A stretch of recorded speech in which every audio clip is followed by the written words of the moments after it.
Hello and welcome to this, the first episode of The Last Sausage Supper, an artistic look at the often drab, sometimes surreal, never boring world of Scottish football.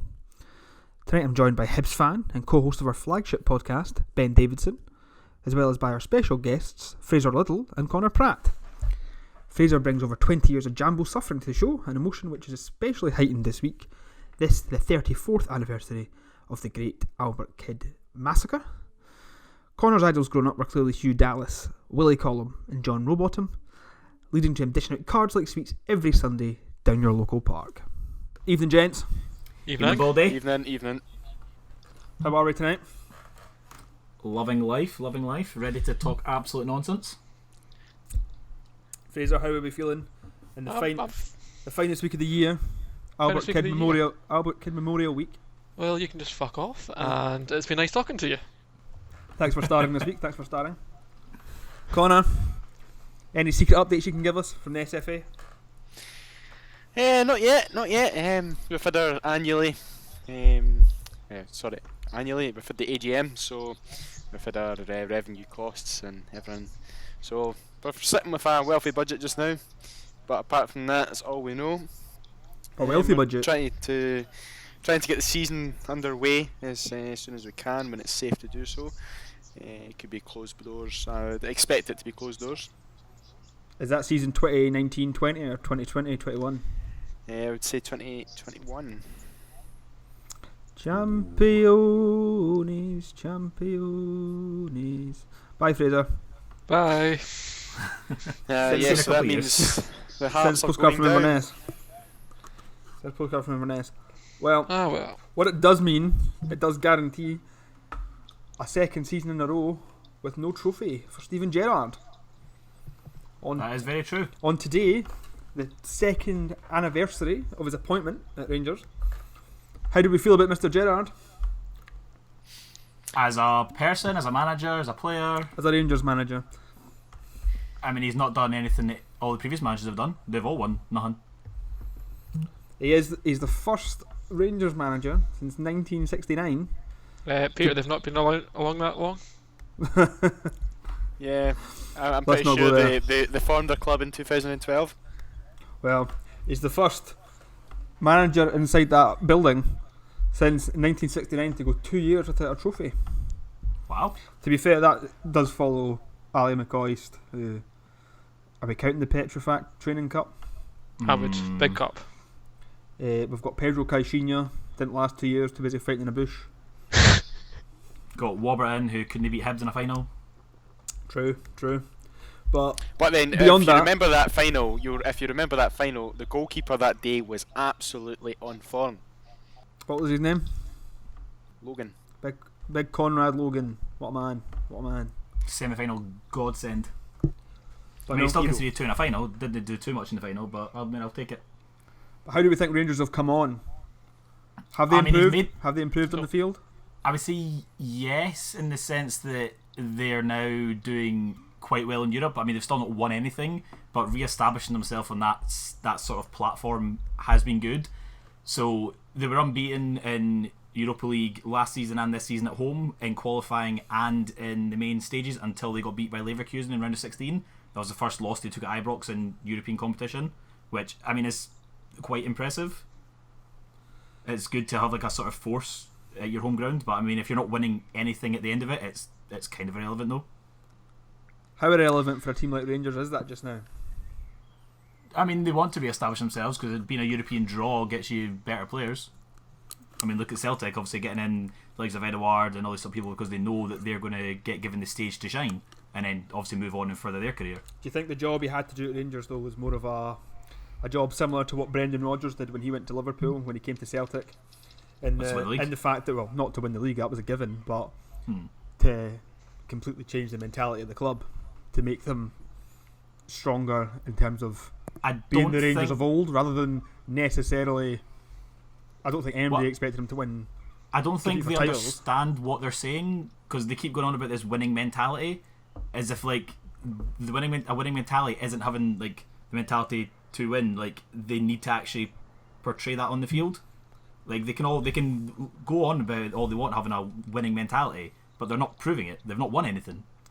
but more so in the fact that not necessarily a winning mentality, but it takes a certain calibre of player to go to the Old Firm and succeed. I think we've seen plenty of guys in Scottish football who have been hits elsewhere. The number one that comes into my head is Derek Riordan, who, if you're listening, I'd love to come to your pub when it reopens, the end of my street, Derek, but I don't think that'll be anytime soon. But look what happened to him. Excellent at Hibs, world beater, goes to Celtic, can't handle it. Tons of them have gone to Rangers and done exactly the same. Is it maybe about getting that sort of mentality back? Finding out the players that can't handle it?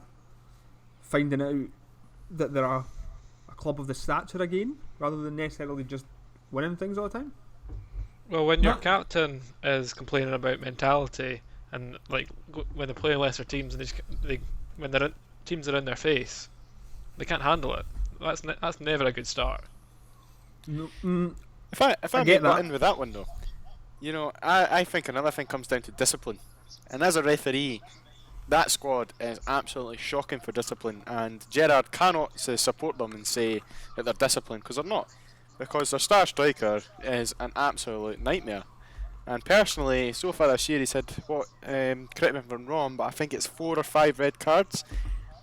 Should be more than that.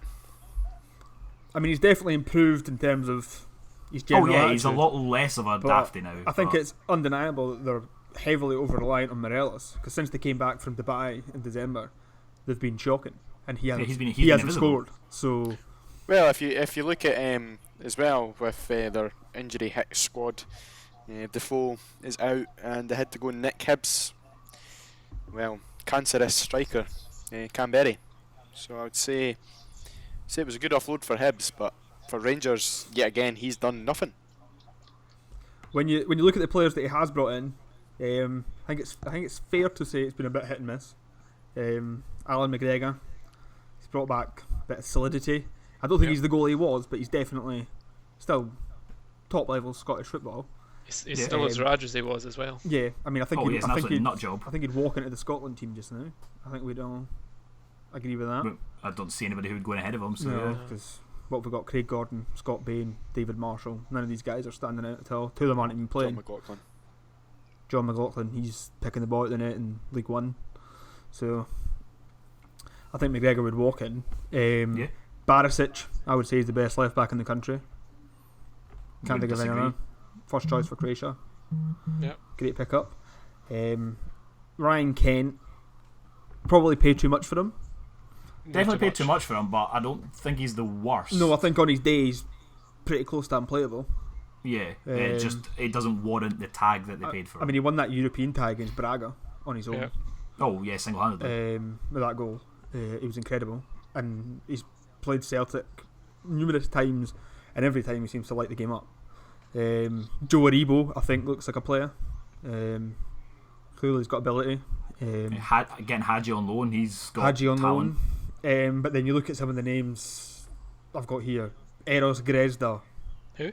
Left after a season. Yeah. Signed for 1.5 million. Gone after a season.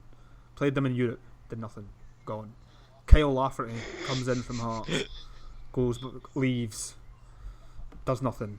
Jordan Jones, highlight of his Rangers career. Trying to half a Celtic player and getting sent off. Gets injured, out for 2 months. Joey Barton was way before Gerrard. Greg Stewart, Again, another one. yeah, Aberdeen, not done much. Aberdeen reject. Brandon Barker, Nothing. shocking. Speed Merchant. Andy King on loan. That's my personal favourite. Got that. What about was Davis come back under Gerrard? Steve Davis. That's another strange one. That one stinks a little bit of mentality being the main reason, the main change that Gerrard's been tasked with making. Because you're bringing back a guy there who knows what it is to play for Rangers, knows what it is to play international football, but can't run. So, who's making that decision? What about the concept? Scott Arfield? Scott Arfield. Another one I would Not been say. the worst. Not the but worst. It's just a signing. It just doesn't seem to have any continuity tactically. It has no real focus. It just seems to be bringing players in that understand the inverted commas Rangers way, which stinks that he's just been brought in to try and bring back the big time, not bring back the good Not football. build a foundation. Not even necessarily win, just sell tickets. And get the money in. And I think the most important thing, and I think that's what he's been brought into, is just to change the atmosphere around that club, because I think it has gone from being largely toxic to unified behind him. Yeah. I mean, you've seen previous managers. There's obviously the hardcore Rangers fans who'll back any manager and sort of things, and then there's the ones who'll do the exact opposite and like hate any manager who's not winning them something. This is like you say, the first time I've seen a unity where nobody's calling for his head, really. Even though he's not winning trophies, nobody's calling for his head so much. I think it's because he managed to beat Celtic at Celtic Park. They're all loving him. They're like, oh, he's the next best thing. I think the questions have come up, certainly in the last 2 months when we were playing football, of his lack of change tactically and his idea. I think certainly you've seen it quite often. They're heavily reliant on pace and counter-attacking football. Yeah. He always seems to line up in that 4-2-3-1, 4-3-3. And he struggles. They're going to struggle. They're going to struggle when they're playing in Scotland against teams that sit back by 5. You've seen it. Livingston. We've seen what Hearts managed to do, and like Hearts. everything as well. Hearts just went hell for leather at them, and they couldn't handle it. They couldn't handle the Hamilton press. Acke's got Ibrox, and they sit deep and hit on the break. Aye, win 1-0 was it? And they win 1-0. That was a nightmare for me. And That shouldn't be happening. And they're missing that different option, that second option when things aren't working. Yeah, they you need can to be able go. to switch up. And you have to ask the questions there. Where's that been? Where is that part of the Gerrard psyche that changes things? It's all well and good getting the fans behind you and screaming at the camera when you win 2-1. But I want to butt in. I see a different side to Gerrard. I don't think his heart is in Rangers just now. He's only there to get a name for himself before, he goes to Liverpool, which I'm sure it will happen in the next couple of years because Jurgen Klopp has been thinking of retirement. Oh yeah, he's definitely going to be Rangers manager one day. Like, there's no doubt about that. I think his current contract's with Rangers till 2024, and Klopp's contract's till 2024 as well. You mean Liverpool manager? Yeah, he's definitely going to be Liverpool manager. Yeah, Gerrard's contract with Rangers till 2024, and Klopp's contract with Liverpool's 2024. They line up. It seems like a transition that could be easily made, but with Liverpool having obviously Liverpool now a massive force again. Do they want to go from all this under Klopp to getting Gerrard in? If Gerrard hasn't achieved anything at Rangers, will they want to take that punt? Yeah, but the thing is, Liverpool can bring in the money for Gerrard to use. Whereas Rangers it doesn't matter if you've got the money. You can have all the money in the world and not be able to do anything with it. Like, Klopp managed to do what he did with not so much money. Like, fair enough, he spent loads on Van Dijk, but a lot of the players, comparative to other world-class signings, he didn't spend that much on. Like, looking at Salah and Mane, he didn't spend hundreds of millions on them, and they're some of the best players in the world. comparatively with the rest of Scottish football, Gerrard's spending massive Oh, bucks. he's spending ludicrous for- amounts. so- Yeah, he's spending ludicrous amounts. So the and he's winning nothing. The performances aren't representing that. And you look Yeah. back at, we're going to talk about Tommy Wright later, Scottish Cup winning. We've seen plenty of teams. Obviously, Celtic have dominated for the last 3 years, but we've seen plenty of teams who are able to challenge. Rangers are falling away to absolutely nothing. So it does ask the question that I'm saying he's coming in to change the mentality of the football club. Is it enough for Rangers that they've got a guy in there who's trying to develop himself, as Connor said, for what's coming later? Is that enough for Rangers that he's going to go in there and win nothing? Is Rangers a place is that a club? What they are now as a club? No, they have to be a club that breeding wins. ground for the future. They have to be. You have to. Yeah, I have to agree with Fraser. It's a club that has to win. It's a club that has to challenge Celtic, because right now the only club that's probably eligible to do that is Rangers, because Aberdeen have fallen apart, and it's been proven this season that they're not the team that they were 2 years ago. The only club that's going to stop Celtic is Celtic. Yeah, if Celtic have a massive capitulation, that's what it'll be. And I think any Celtic fan would tell you that. And that's always been the mindset, that Celtic can only lose it. And it's always been that way. Although I do find it quite interesting that the biggest threat to Celtic's title challenge in the last how many years has been coronavirus, not an actual club. That is true. That is true. They've run Celtic closer than anybody else has. And that's a good chance for us to move on to our next topic. And this week of coronavirus, I think we can all say that Tommy Wright leaving St Johnstone perhaps paves the way for us, assuming the season's about to end. Would imagine so, given that he's left. You can't in see these sort of circumstances. you can't see a man after 7 years at the helm of a club deciding to leave halfway through a season. That's But only for The next Snakes 3 seasons in. the question is to that though, is he going to Northern Ireland? I think that's an absolute given. Yeah. it Sky seems to be Sky the Bet have got him transition. as 4-11 right now to be the next Northern Ireland manager. Yeah. There you go So then. I think that's a given. But 7 years in the job, Scottish Cup win, constantly overachieving. Done well with For a him, club yeah. up there. Who replaces him? Clyde manager. Callum Davidson been linked about. Former Saints player. He was caretaker and assistant manager at St Johnstone. Then went down to work at Stoke as part of the coaching team and Millwall. Well, he's at Millwall now, I think. Yeah, he's or with Gary was. Rowett in Millwall. So. Yeah, and then he was the former first team coach at Dunfermline as well. So I mean, he's been a Saints player, started and ended his career there. It's not the worst appointment to go for. It depends if they want to go for something safe or something adventurous. It depends how.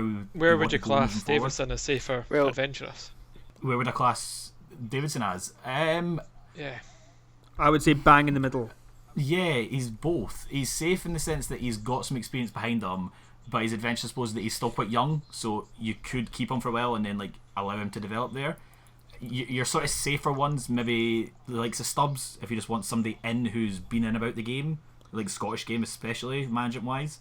See, with But I Callum don't Davidson, think- your worry would be a lack of experience and his only occasion fighting relegation. He's gone down.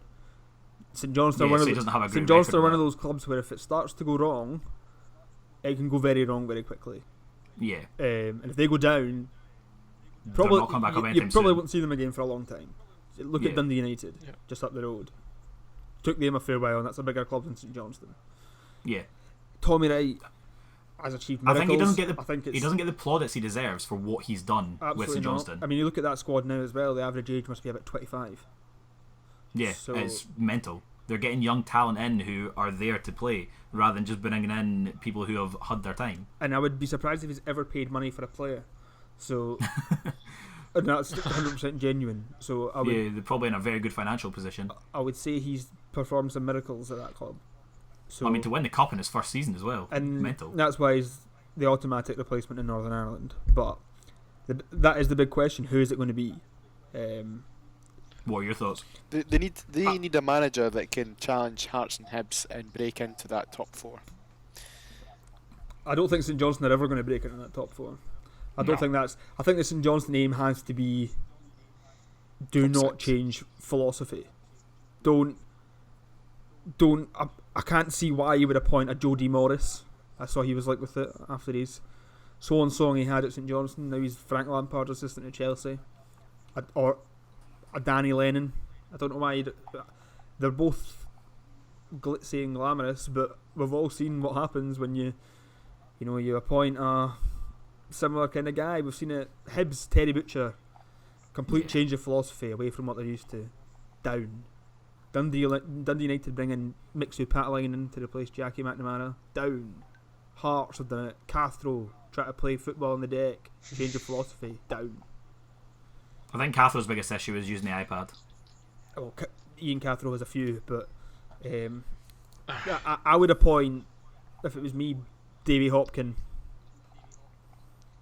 Take him from It's not bad. take Not him, bad take him shit. from Morton. Livingston, successive promotions at Livingston. Yeah. Probably regrets not staying there, but that's a mad club, so they've got their own reasons. It probably wouldn't be glamorous, but has it ever been glamorous in Tommy Wright's 7 years? I mean, they won a Scottish Cup, so that's pretty glamorous, but the football hasn't Yeah, been. but since then, yeah. And they've just been a staple. And- That's it. They're in the top. And I would say the next club to get relegated is going to be at risk of financial freefall. Because everything that's happened Yeah. in the world, and we've not played football for a long time, the club that goes down next season, you genuinely might never see them again. Hopefully it's Hamilton. Right, hopefully Well, it's they've already sold that bus behind the goal, so I need to find some cash somewhere else. No, it'll be interesting to see what they do. I hope they go adventurous just for the sake of seeing how it works out. But then you also saw Kilmarnock trying to do that as well after Alessio. It just didn't really work out for them. They reverted straight back to type, and it's changed. Yeah. So I think there's a warning in there. I don't think St Johnstone's a badly run club.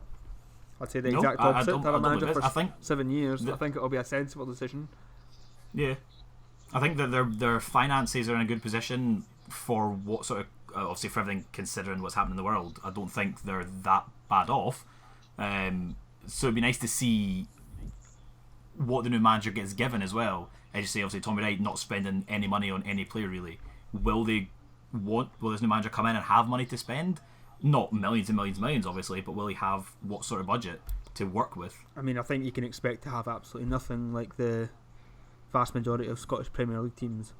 I don't think they're going to exist in that kind of world. Certainly now, I don't see anybody spending money.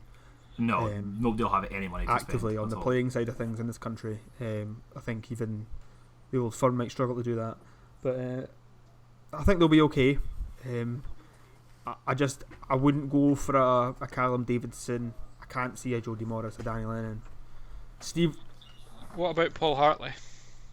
Paul Hartley's a funny one because I thought he had everything going for him at first, and then two promotions at Alloa, promotion with Dundee, a 6th place and 8th place, but then failed at Falkirk. Why did he take that Falkirk job? What attracted him to Falkirk? I think he was just desperate to get out of the house. We all know how he To feels. be fair, I'd take a Falkirk job at this point. Falkirk in the league that year? Were they in League One?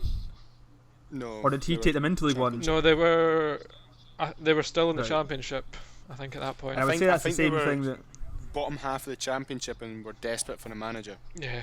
Because Ray McKinnon had done a very bad spell with them, and they were in a very bad place, and that led to their relegation to League One, where unfortunately they will remain in League One. I would say the problems with Paul Hartley are the exact same problems that are staring Gary Caldwell in the face. That I don't think any fans of any Premier League clubs are going to accept taking a manager whose previous role was failing a division below. Yeah. I think that just automatically rules him out. Steve Lomas is the current favourite, former St Johnstone manager. Yeah. That would be another one I think makes perfect sense. Yeah, it wouldn't be the worst appointment. It's a boring appointment. I think boring just now is the only option. I think you can't afford to take something that's not going to pay off next season. As a Hearts fan, Fraser, I'm sure you're aware that the excitement of an appointment wears off pretty quickly when you're sitting at the bottom of the table. I'm still excited by it, don't you worry. You can send us that postcard from Arbroath and you can tell us all about the excitement of the football you're watching. I will do. I won't forget about you. Well, please send a postcard from the Inverness Califistle as well. It would be appreciated. Okay. We're all hoping that this season finishes, but as it stands, it's probably not going to. So, who are we going to vote as our Player of the Year? Lyndon Dykes, Livingston. Lyndon Dykes at Livingston. Why? Yep. The 9 goals, 8 assists. He's basically led them to at the moment a top 5 place. And a free place in Christopher Julian's head. Exactly. Yep. He's bullied defenders. He's way too good for that Livingston team. He brings others in. Would he get in the scores Scotland goals? squad? Yes, I think he'd get in the Australia squad. It's a better squad. Which is it's a bad thing to say, but yeah, he's been so close to a call up this season that he will get called up by someone. That's an interesting shout. Do you think he'll be at Livingston next season? Yes. No, I think someone else will come in for him. I think if Aberdeen lose Cosgrove, he goes there. That would make sense. I think that had all the COVID stuff not happened, it would be more likely that we'd have left. I don't think he'll leave under the sort of current circumstances because I don't think there'll be a lot of transfers in and out of Scottish football. I don't know what his contract situation is. Yeah, if there's a few years left on it or whatever buyout clause is, I know it won't be a lot, but even not a lot is still a lot going into next season when there's been no revenue generated. So, Ben, who would you say is Player of the Year in Scotland this season? I mean, statistically, it's Edouard, but that was kind of a given, being in that sort of Celtic squad. You look at Edouard, he's got, played 45 games in all competitions, 27 goals, 19 assists. That's 46 contributions in 45 games. You can't really turn your nose up at that. In the league alone, you're looking at 27 games, 21 goals, 12 assists. That's even better. 33 contributions in 27 games, 100 goals every minute, or a goal every 100 minutes. But Liam Polworth, Motherwell, has been fantastic this season. So he's had 30 games in the league, 1 goal but 11 assists. That is ridiculous. And he's filled in for David Turnbull, who was a huge mess after last season. Yeah, it's like the role that he stepped into, and he's managed to live up to that role. He's been exceptional. I don't think he's player of the season. Like, it's undoubtedly Edouard, but he's definitely a player worth giving recognition to for what he's managed to achieve. I don't even think Edouard is Celtic's player of the season. Who would you say is? I would say it's Callum McGregor. You reckon? He's my player of the season in Scotland Based this on? year. Just for his versatility, what he brings to that team. I think the comparison that you can make between the two would be, you take either of the two of them out of the team and it doesn't work for Celtic. And being as far ahead as they are, I think the player of the year has to come from Celtic. But 100%. I think if we're going to look away from the presumed champions, I would say Lawrence Shankland for single-handedly dragging Dundee United back into the Premier League. A job that has been too much for a number of players, a number of managers. That club is a bit of a mess, and that coup brought around not only the promotion, a complete change of atmosphere in that club. It brought a whole new psyche to that takeover from the Americans. It's done everything for them. So I think Lawrence Shankland in the Scotland squad, scoring goals, for me, player of the year. Oh, he's been fantastic. How no other club thought to sign him up in the summer was ridiculous. I mean, a failed player at Aberdeen, terrible at Aberdeen. Numerous Sometimes it takes loans, failing at somewhere else, though. goes to Ayr, rip it all up. On his own word, try harder. Yeah. But that's been some season for the boy. Connor, He'll not stay at Dundee United for long. Connor, who's your player of the year? Willie Collum? No, I'm pretty sure it's John Beaton. No, I'd probably go with Kevin Clancy. Nah, definitely not. Player of the season for me, it's coming from the Celtic squad. It's indeed still the 2018-19 player of the year, James Forrest for me. 20 goals this season, pretty good. You're a big Scotland fan, obviously. He tends to shine. Yeah, the Navy Blue. especially after that Nations League game where he scored his first hat-trick for Scotland. You know, I think about the national squad more than the domestic leagues in Scotland. Unfortunately, Scotland's I prefer a player that can shine in both squads, not just one.